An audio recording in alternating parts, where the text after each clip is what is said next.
बिस्मिल्लाहिर्रहमानिर्रहीम, अस्सलाम वालेकुम। आज के इस वीडियो लेक्चर में हम एक्सरसाइज नंबर 1.1 के सवालों को डिस्कस करेंगे कि कॉम्प्लेक्स नंबर के कुछ क्वेश्चंस जो हैं वो हमारे पास किस तरीके से आते हैं। तो बेसिकली हमारे पास पहला क्वेश्चन है इवेलुएट करने का, और यहाँ पे क्वेश्चन आपको दिया हुआ है आयोटा की पावर 10 और माइनस आयोटा की पावर 12।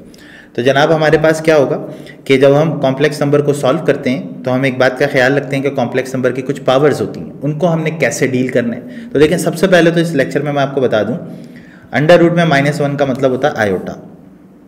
तो बच्चों, अगर हम आयोटा की बात कर रहे हैं तो अगर जैसे हम स्क्वायरिंग करेंगे तो आयोटा स्क्वायर की वैल्यू -1 हो जाएगी। तो हमने हर चीज़ को आयोटा स्क्वायर की फॉर्म में लिखना है, मतलब पावर 2 की फॉर्म में लिखना है। तो यहाँ पे जो सवाल हमारे पास दिया हुआ है उसको हमने किस तरीके से सॉल्व करना है ज़रा देखते हैं। इन दोनों की देखें, सबसे पहले ना आयोटा की बेस हमारे पास सेम है, तो ये प्लस है और ये माइनस है, तो हम अलग अलग भी सॉल्व कर सकते हैं। लेकिन अगर इन दोनों की बेसिस सेम है तो इसका मतलब ये हुआ कि हमने क्या करना है, बेस सेम है तो पावर को हम ऐड कर देंगे। जैसे ही हम पावर को ऐड करेंगे तो हमने ये बचपन में पढ़ा है, बेस सेम होगी, ठीक है, मैट्रिक की कहानी है ये। तो पावर को ऐड करेंगे तो बेसिकली क्या होगा कि अगर a की पावर m इंटू ए की पावर n है तो क्या होगा, a की पावर m प्लस n हो जाएगा। तो बेसिकली हमने क्या करना है, यहाँ पे बेस सेम पावर ऐड हो जाएगी, आयोटा की पावर हमारे पास 10 + 12 हो जाएगी। तो जैसे ही 10 + 12 हुई तो दोनों की बेस सेम है, पावर को हम ऐड कर देंगे तो बेसिकली क्या हो जाएगा, 10 + 12 22 हो गया। अब बेटा 22 का मतलब ये हुआ आयोटा स्क्वायर और पावर में 11। सर ये आपने कैसे सोचा? तो भाई देखें, इसको सोचने का तरीका ये होता है कि आप 22 को 2 के टेबल से डिवाइड करते हैं। क्या नंबर आया? 11। अब ये 11 चला जाएगा बाहर और 2 आ जाएगा अंदर, ठीक है। तो 11 × 2 = 22, अभी भी बात वही है। तो ये हमारे पास हो गया आयोटा स्क्वायर। आयोटा स्क्वायर का मतलब हो गया हमारे पास -1, पावर में आ गया 11। तो जैसे ही हम ये जानते हैं कि कोई भी -1 के ऊपर ऑड नंबर होगा तो वो माइनस में आ जाएगा, और अगर -1 की पावर में कोई इवन नंबर होगा तो वो प्लस में आ जाएगा। तो ये है ऑड नंबर।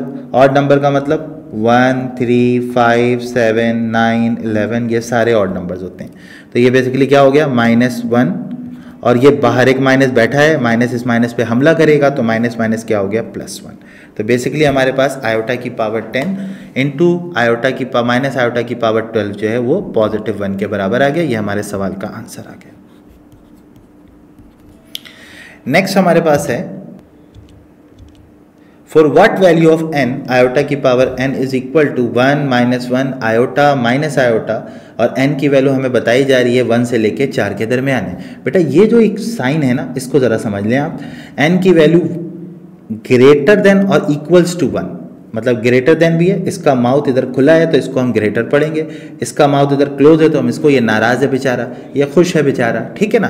तो जब ये खुश है तो बड़ा है, नाराज़ है तो छोटा है बेचारा, ठीक है। इक्वल टू का मतलब है कि n की वैल्यू 1, 2, 3 और 4 होगी, और इस पे हमने बताना है कि भाई 1 -1 आयोटा माइनस आयोटा आएगा, ठीक है ना। तो हमने बारी बारी यहाँ पे रखना है और रख के इसको आंसर को बताना है। तो आते हैं क्वेश्चन को सॉल्व करते हैं। आयोटा की पावर n दिया हुआ है तो पहले रखते हैं पुट n = 1। जैसे ही आप आयोटा की पावर में 1 रखेंगे आंसर आ जाएगा आयोटा, पहली चीज़ आ गई। नेक्स्ट हमारे पास है आयोटा की पावर पुट n = 2, तो आयोटा स्क्वायर। आयोटा स्क्वायर का मतलब अभी मैंने आपको बताया था, क्या हो जाएगा भाई, -1। दूसरी चीज़ आ गई।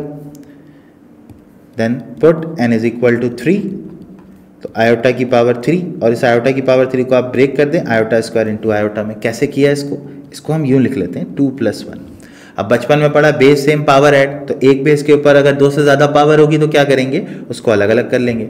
आयोटा स्क्वायर की वैल्यू -1 हो गई इंटू आयोटा, तो आंसर आ गया minus iota. And then last हमारे पास है n = 4। तो जैसे ही आप 4 के लिए काम करेंगे तो ये हमारे पास क्या हो जाएगा, आयोटा की पावर 4, इसको हम लिख लेंगे आयोटा स्क्वायर का स्क्वायर। इवन पावर होगी तो स्क्वायर में बंद करो, ऑड पावर होगी तो ब्रेक करो। आयोटा स्क्वायर हो गया -1 का स्क्वायर, दैट इज +1। तो ये बेसिकली हमारे पास 1 से लेके 4 तक में 1 पे ही आ रहा है आयोटा, -2 पे आ रहा है माइनस आयोटा, 3 पे आ रहा है -1, 3 पे आ रहा है माइनस आयोटा, और 4 पे आ रहा है 1। तो बेसिकली हमारे पास एक्सरसाइज नंबर 1.1 के ये पहला और दूसरा सवाल हमारे इस लेक्चर में सॉल्व हो गया। तो उम्मीद है आपको ये सवालात समझ में आए होंगे। तो आप इसको बेसिकली अपने बुक के और मज़ीद सवालों के साथ भी प्रैक्टिस करें, और बेसिकली कोई चीज़ हो तो आप वो हमसे पूछ भी सकते हैं, ठीक है। तो जुड़े रहिए इसी तरह हमारे साथ, छा जाओ के इस प्लेटफॉर्म पे मज़ीद लेक्चर्स के लिए। जज़ाकल्लाह, थैंक यू। हाँ भाई, वीडियो देख ली, नोट्स बना लिए। अब इस टॉपिक और बाकी टॉपिक्स, पास पेपर्स, इन सब चीजों के एमसीक्यूज के लिए फौरन छा जाओ ऐप डाउनलोड करो। जल्दी करो और छा जाओ।